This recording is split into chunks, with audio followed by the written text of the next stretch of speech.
The deadly 60s bikes they stopped building. The 1960s were wild for bike enthusiasts. From iconic machines to downright dangerous animals wrapped in chrome, the 60s gave us some pretty unforgettable bikes. And stick around, because one of these machines wasn't just deadly. It helped spark a full-blown revolution in motorcycle safety. Let's start with the infamous British brute that terrified even experienced riders. The Triumph Bonneville T120. Yeah, I know, the Bonnie is a legend, but in the early 60s, this bike had bite. Powered by a 650 cubic centimeter parallel twin, it pushed nearly 50 horsepower, which doesn't sound like much now, but back then, that was neck-snapping power, especially when paired with drum brakes that faded fast, a skinny frame, and suspension that bounced like a trampoline. This thing had speed but no manners. Try taking a corner too fast, and it would wobble like it wanted to throw you off. And the brakes? Good luck stopping when it mattered most. Add in leaky carbs, weak electrics, and kickstart-only ignition. You weren't just riding, you were gambling. Triumph eventually improved the Bonnie, but those early models earned their deadly reputation fair and square.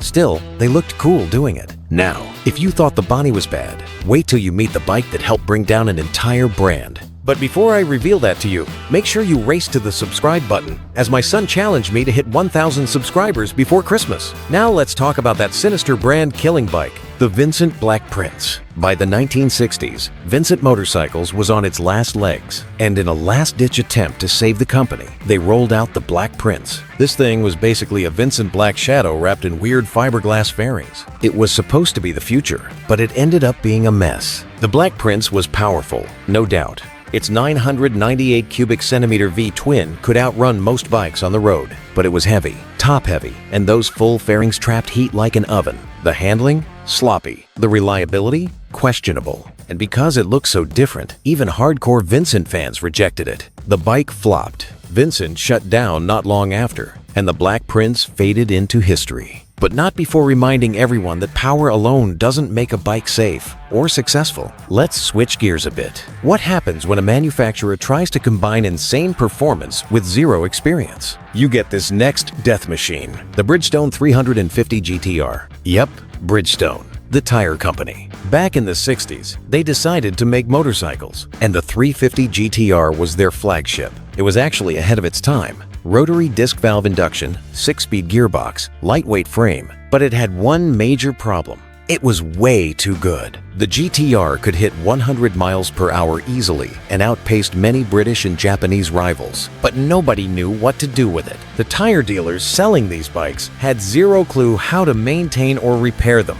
Riders who bought one either crashed from pushing it too hard or gave up when they couldn't get parts. Plus, Bridgestone realized it was cannibalizing its tire business. Other brands didn't want to buy tires from a company competing in their market, so they pulled the plug. A fast, innovative, dangerously misunderstood bike, shut down by politics. But nothing, and I mean nothing, comes close to the beast we're about to talk about next. The Kawasaki H1 Mach 3. This is the one, the legend, the Widowmaker. Kawasaki wanted to make the fastest production bike in the world. So they dropped a 500 cubic centimeter two-stroke triple into a frame designed for much less power. What came out the other end was a screeching, wheelie-prone, wheel-spinning rocket. The H1 could outrun almost anything in a straight line. But corners? Ha! Forget about it. The front end lifted under throttle. The back end danced under braking, and the handling was so twitchy, it felt like the bike was constantly trying to escape from under you. The nickname Widowmaker wasn't a joke. Inexperienced riders bought it for the speed and quickly found out it demanded absolute respect. Eventually, Kawasaki toned it down with the H2,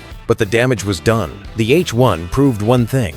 Too much speed without control is a death sentence on two wheels. Still with me? Good, because this next one is pure American chaos. The Harley-Davidson XLCH Sportster. Now don't get me wrong, this bike wasn't fast like the H1, but it had another kind of danger. You see, early Sportsters, especially the high-compression XLCH, were notorious for being brutal to start. If your timing was off even a little, the Kickstarter would bite back hard. We're talking sprained ankles, broken foot pegs, even shattered kneecaps. And once it did start, you were riding a beast that shook like a paint mixer. Brakes? Meh.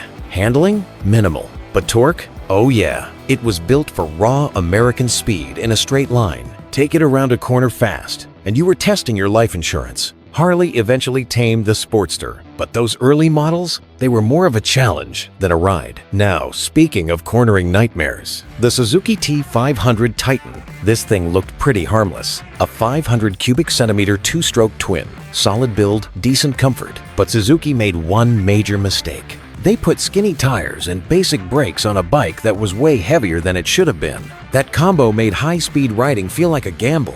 One miscalculation in a corner and it was sliding all over the place. Even experienced riders had trouble keeping it in line. But here's the thing.